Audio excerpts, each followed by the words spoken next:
So let me just update our viewers. Now at the bottom of the hour, we were expecting the police chief to be briefing us, Jared Barguan, the San Bernardino police chief. He said he would be briefing us at the top of the hour. Obviously, there's been a development, a very serious development, that we've seen thanks to these aerial cameras coming in from helicopters flying overhead from our affiliates. These are all live pictures you're seeing from the scene. There was a vehicle, a dark SUV. All the windows basically shot out, and there's a body there, as well as a long gun.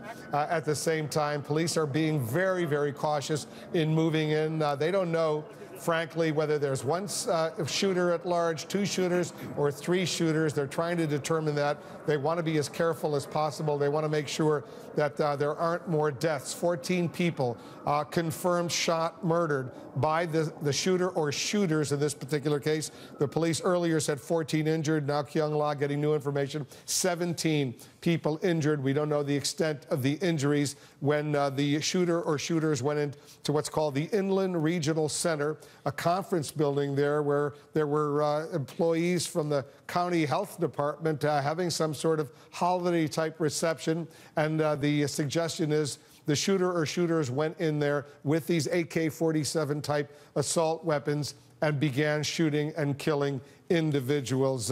Our producer, Alberto Moya, is on the scene over there. Alberto, you're getting more information. You're seeing more of what's going on. Update our viewers here in the United States and around the world. Well, we just had two police officers walk right by our position, and they told us that this is an active scene. That's the only thing that they would provide to us. We asked if they had their guy, if they had managed to get somebody. The only thing that they would tell us is that this is an active scene. And it is not, it's easy to see exactly what they're referring to. There are multiple helicopters flying overhead. Now we see that the police presence has extended even further south of where we are. I'm looking at least several police cars, 1, 2, 3, 4, 5, 6, 8 police cars closing off the southern edge of Richardson Avenue and the northern edge of San Bernardino Avenue. They have completely cordoned off this area. Unfortunately, we are not able to see exactly where the majority of the activity is taking place because they have asked us to please remain behind our car. Obviously, since they told us that it's an active situation, they want to make sure that we're safe and that nobody else gets hurt after what happened today. So are they forcing you to sort of kneel down and hunker down in this active scene where you are, Alberto? Yes, they are. When they originally got here, they started moving really fast. They were running all over the place with their guns drawn. Now it's the northern edge of the scene that I described. That's a little bit more relaxed, but we can tell that the police have moved into some of the streets directly to the south of us. And as soon as we are in the position, now I'm looking at, okay, hang on for a second, Wolf. I'm looking at the police presence that's back here at the church right in front of us. They have kneeled down and they have taken an active position. I'm going to see if our cameraman can move over. I don't know if you're taking a look at, you see the sheriff, the folks are kneeling down. We're going to pan our camera so that you can see. They're looking at an area that is directly behind the church. Just a few minutes ago, they were standing up. They look a little bit more relaxed. Now they've resumed a kneeling down position. There's obviously something that they are checking out there. They want to make sure that nobody gets in and out of the region that they have cordoned off. So it looks like they continue to be on a very, very heightened state for blocks and blocks in this area of San Bernardino. And we see our CNN camera now. These are exclusive live images. We're showing our viewers sheriffs, law enforcement, guns drawn. This is clearly a very active situation right now. They may have stopped a dark SUV, the windows all blown out with gunfire. There may be a suspect on the ground with a long gun there, but this is considered still an active situation. Tom Fuentes, the impression you get based on the actions of the police right there, and these are live pictures we're showing our viewers, this is by no means a done deal. They think there's potentially other suspects at large. Well, the fact that they think it and they're hunkering down there to set up a perimeter tells me that that camera and our personnel are too close. They need to expand that perimeter and get people out of there. They're pursuing suspect or suspects with long guns that can shoot hundreds of yards. They have no business being that close to the potential shooting situation. This is now the deadliest shooting here in the United States, Jim Sciutto, since Sandy Hook. 26 people were killed at Sandy Hook, as all of us remember. 14 people confirmed dead here. As the President of the United States said just a little while ago, these mass shootings here in the United States take place, unfortunately, more frequently here than they do, he says, anyplace else. Well, you have to go back to Sandy Hook and Virginia Tech to have a death toll higher than we've seen here today, 32 at Virginia Tech. And you see again, it sounds like from witness accounts and from that long rifle that you see next to what may very well be a suspect in this, assault weapons, however you describe them, weapons with capability to shoot multiple rounds, and that gels with what you heard from an eyewitness a short time ago who said she heard 25 to 30 gunshots, what seemed to be a pause for a reload. That would indicate a magazine-type weapon with 30 rounds or so, and that's the kind of death toll you can get with weapons of that size with that kind of capability. But it's interesting here now because you're hearing from police on the ground telling our people there. I'm also seeing that the San Bernardino sheriff is tweeting out now that this remains an active situation, a very active situation there. So they don't, at least they're not convinced that there is not another shooter on the loose in that area right now. And I think we're seeing that in the presence of the police there. You see that SUV, Tom Fuentes, surrounded there, and you see those armored vehicles, those military-style vehicles on the scene as well. There is a body there. There is a long gun there, but what specifically, I assume they're worried there could be other suspects at large or there could be explosives. Well, at large, yes. I don't think they think at this point there's another shooter inside that van. From the positions they're standing, they're completely vulnerable. And if they think there's an explosive in that vehicle, then they shouldn't be that close either. So I think, you know... Look at this vehicle that's approaching. Art, tell us about that. Yeah, this is some type of, looks like EOD. Bomb disposal. Yeah, bomb disposal device that they're going to use. That's probably a bomb shield that they have there. I think Tom is right. If they think there's an explosive device in there, these SWAT members are way too close to that vehicle right now. They should back up. I mean, obviously, there's nobody else in the vehicle. The vehicle's not going to move, so they should probably back up a little bit and get out of that area and let that EOD unit come up and do their job. The EOD, the explosive ordnance device, is that the type of vehicle that would dispose if there is some sort of explosive device there? They would actually look at it from that you could see where there was an open screen there. They would actually look into the vehicle from there.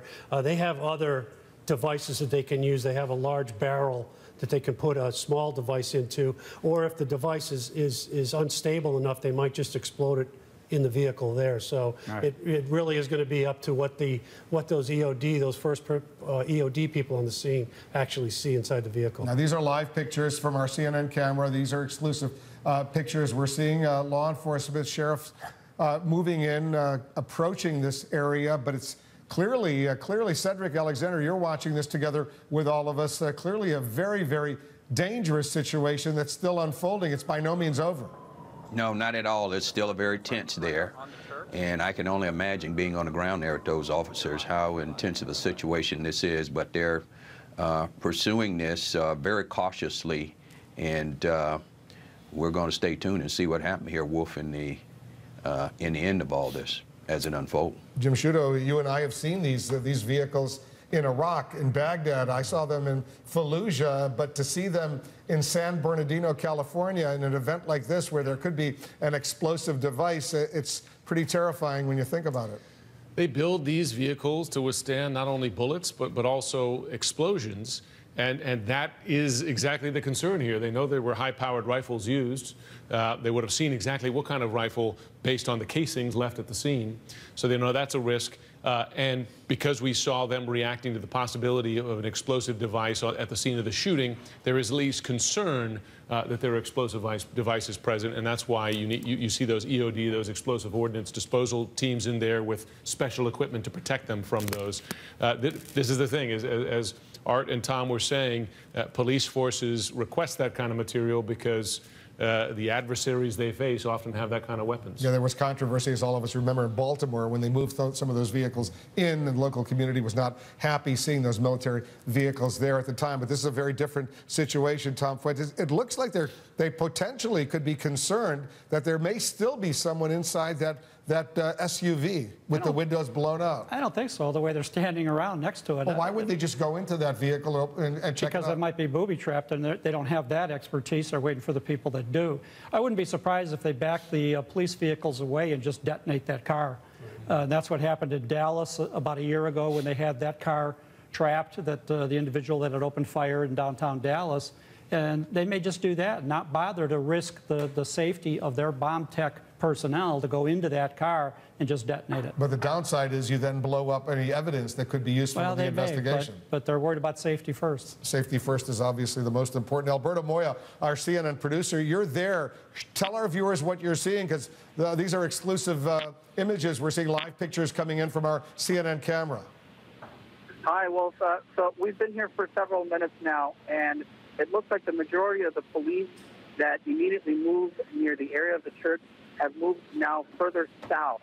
Our cameraman, Tom Larson, who was first to get there before the police had completely sealed off the area, he indicated that he had seen somebody running. He also said that the Bearcat, which you may be able to see from aerial pictures. I haven't had a chance to see the aerial from my position. But it looks like they did have a significant police presence, and it's moving towards the south of Richardson Street. We're on the northern edge. The policemen that had originally surrounded the Cornerstone Assembly of God Church have now, it looks like they're standing down. They look a lot more relaxed. And the police immediately began going from block to block.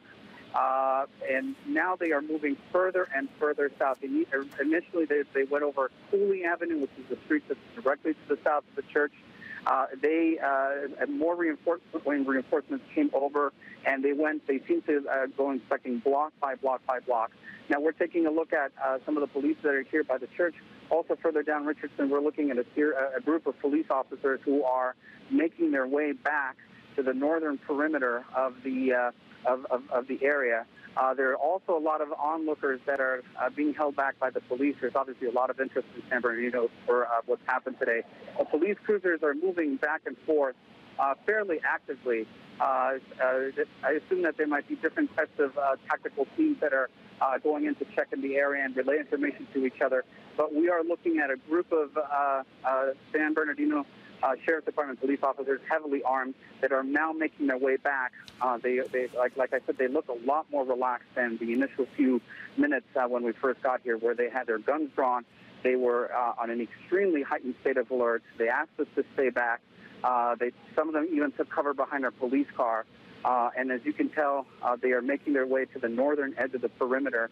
Let me see if I can ask some of them. Guys, how's it looking? Still active? Okay, so that's the Sheriff's Department telling us that this is still an active police. Guys, anything happening down there? Still active? Okay. Anybody dead? Okay.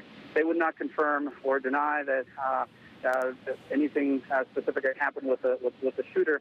But as you can tell, they said off the top that this is still an active area, and you can tell from the number of helicopters that are flying overhead.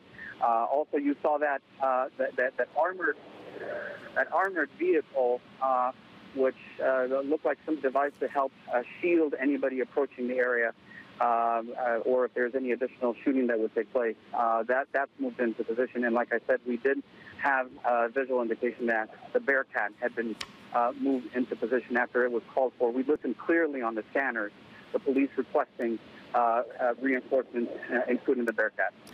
Alberto, very quickly, that one body that we've seen on the ground there, that is believed to be the body of one of the shooting suspects. Is that right? I have not seen the body with my own eyes. I am only going by the information that has been relayed.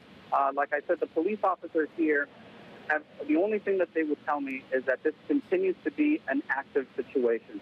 I have not seen the body directly, and the police will not give out any more information except to say that this continues to be an active scene.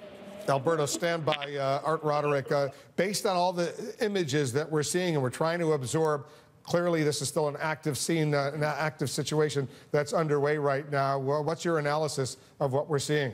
Well, I mean, obviously they're still targeting that vehicle. They have EOD on the scene, and it sounds like for a period of time after this incident occurred here, the shooting here at this particular location, that law enforcement thought they might have had a second suspect someplace. I'm not sure if that's the case now at this point, and where that information came from.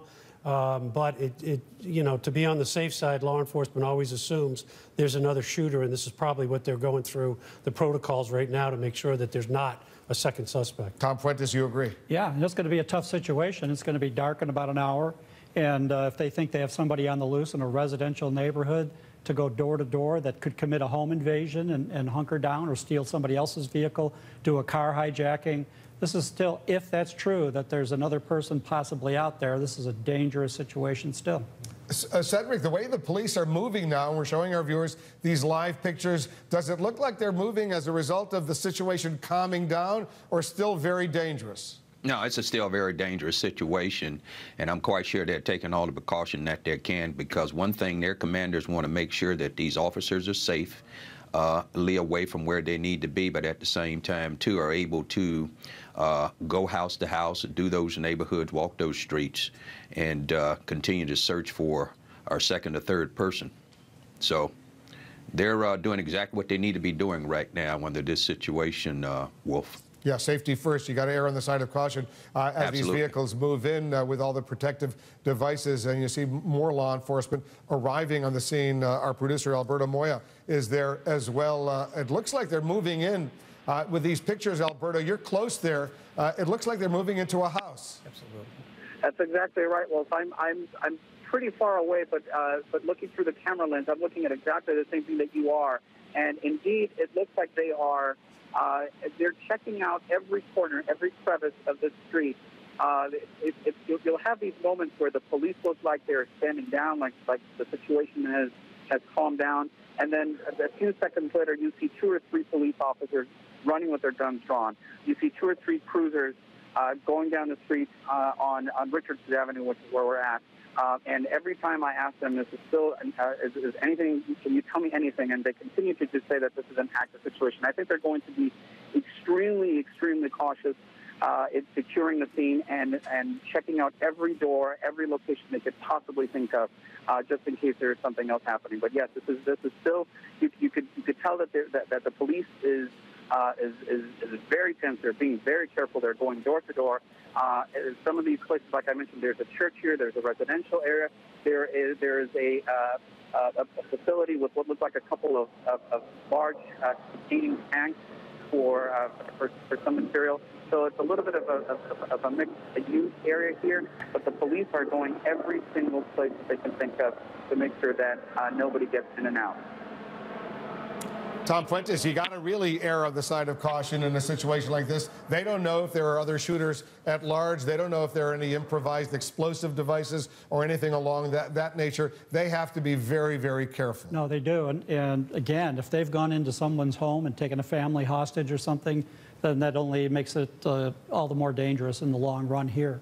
If 1 or 2 of the other alleged shooters, you're saying that that's the fear, they may have gone into a home?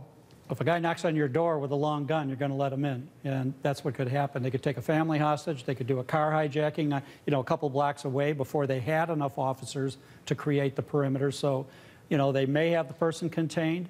They may not. This is still going to be difficult, and they may not have another person. It could have been somebody else who was seen running. So there's a lot of questions here, and again, darkness is approaching, and they're going to have a lot of difficulty here tonight. Cedric Alexander, you've been in law enforcement your entire career. How extraordinary, how unusual are these images we're seeing right now? Well, we tend to be seeing more and more of them, Wolf, over the last number of years. And in each one of these scenarios, we go back, we try to see what we can learn from them. And so because we can pretty much anticipate an environment we're in today, we're probably going to continue to see, unfortunately, these types of incidents occur. So we want to try to learn as much as we can procedurally about our tactics, how we better protect the community in a situation such as this. And at the end of this scenario, there will be lessons learned as well, too, through all of this. So we're seeing these 3 armored military-style vehicles surrounding that one dark SUV with the windows blown out. You see law enforcement officials moving in. They're protected by the armored vehicles, protected by the glass. Presumably, Tom Fuentes, they're going in there to determine whether or not there are other individuals or any explosive devices. But clearly they suspect this is the vehicle they were looking for. 14 confirmed people, 14 confirmed deaths in the shooting incident over at the Inland Regional Center. 17 people injured, all in hospitals right now. But this is a critical moment, Tom Fuentes. This is critical, and also the fact that if they have a suspect body lying on the street, they need to process that body and try to identify who that person is, get DNA, fingerprint it, immediately start running the information through databases, because if they identify that person, that may lead to the identification of other colleagues of his in a group that had this bad idea to do this. So I think that's a critical part of this as well. Get the suspect identified and try to determine who else that person hangs out with and may have been conspiring with. And Jim Sciutto, as we see what's going on right now, this could be the tail end. On the other hand, this could be going on for a while if there are other shooters at large. We don't know. The police chief originally said there could be up to 3 shooters. Now there's one believed to be dead on the ground in this latest shootout with authorities. What we don't know here is, are they operating out of an abundance of caution now to make sure that there's not another shooter or shooters who left this vehicle, or did someone see someone else fleeing from that vehicle in addition to this suspect, this presumed suspect who was on the ground just out of our view there to the left of the screen behind that tree? That's the question, and our reporter on the ground has seen the police take a defensive posture and then relax. And again, I think it's clear the police don't know at this point, and in light of the kinds of weapons involved, they are operating at a minimum with an abundance of caution to make sure that there is no one else on the loose. The chopper pilot from our affiliate, KCAL, Tom Fuentes, said he believes he saw a second body inside that SUV that's been stopped there with the windows blown out. We don't know that for sure, but that's what the chopper pilot apparently says he saw, a second body, another body on the ground. Police say that no police seem to have been injured, so maybe there were at least 2 suspects. If they're looking for a third, that's why they're being as cautious right now. But explain those 3 military vehicles surrounding that SUV, what they're doing. I don't know exactly what they're doing at this point. I think that normally you would see EOD vehicles get close and try to detonate the vehicle or determine if it's booby-trapped and has explosives in it. Now, it's possible that there is a victim, a suspect victim, in that vehicle. If you had the windshields and the side windows all blown out, you could have a Bonnie and Clyde type situation where you have a bullet-ridden body inside that vehicle, and they know that that person has to be dead, and they're in no hurry to deal with that and get him out of the vehicle. So we don't know exactly what they know, but they're close enough to be able to tell if there's somebody in that vehicle at this point. It looks like they may have taken another body out of that vehicle, Jim Sciutto.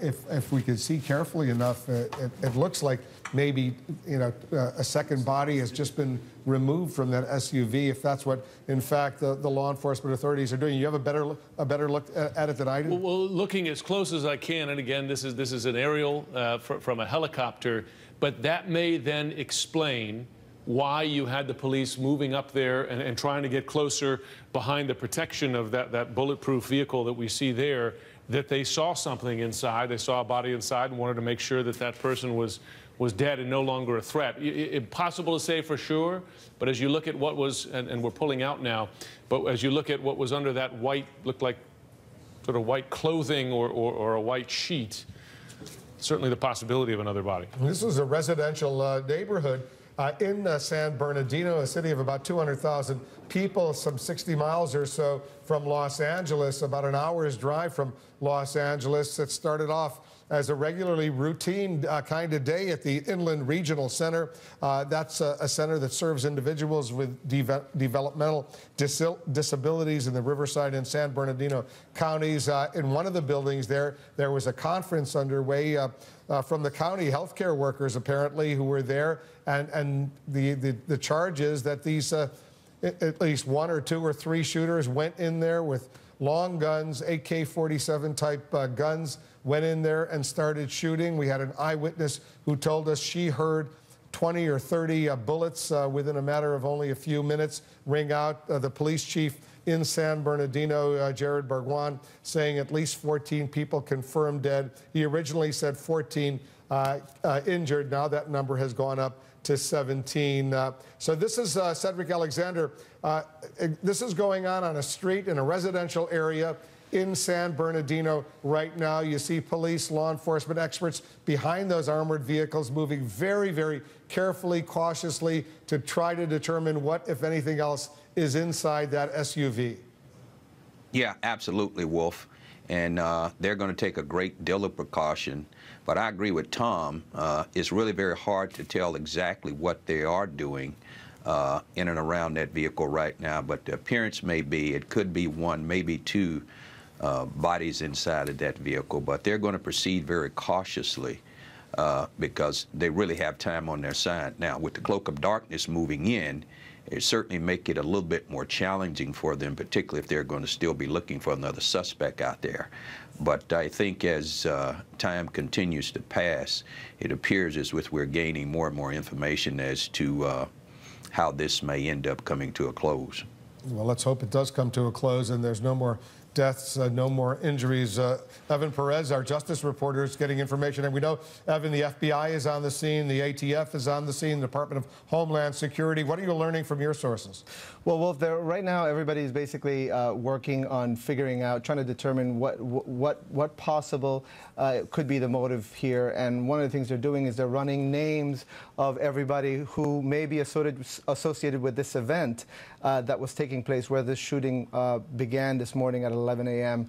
local time. They want to make sure anybody who was at the event and perhaps left it or perhaps missed it today, whether they were involved in any of this. And obviously now that they have someone who appears to be dead in that vehicle that we keep showing on air, it helps them at least try to put together a picture of who may be involved. Obviously, that means now that they are beginning to get a picture of whether or not this is something that is perhaps related to whatever this county employee event that was being held, or whether there's some other motive. I mean, obviously, the first thing that the FBI is looking for is whether or not there's any terrorism nexus. Again, there's no information yet indicating that that's the case, and as a matter of fact, it's looking less and less like that's the case. But again, they don't rule anything out until they've checked everything. And one of the things they're doing right now is they're busily checking the names of everybody associated with that event to see what possibly could be the motive and to bring this to an end. Yeah, the FBI agent on the scene there about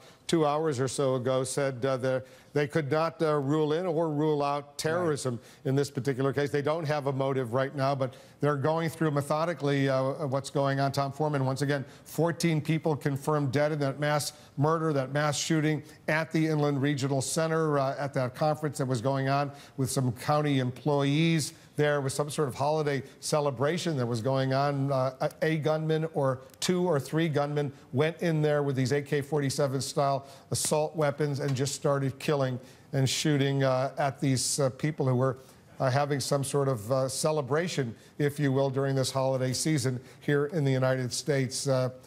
Tom, as we see these images right now, they have to err on the side of caution. They have to worry about the worst case, that there may be a bomb or some sort of explosive device there. No, that's true, Wolf. And something we haven't talked about is that they want to get the identification numbers off that vehicle so they can trace it. Was it a rental car? Who rented it? That was what led to the solving of Oklahoma City bombing, World Trade Center 1 bombing, the rental information.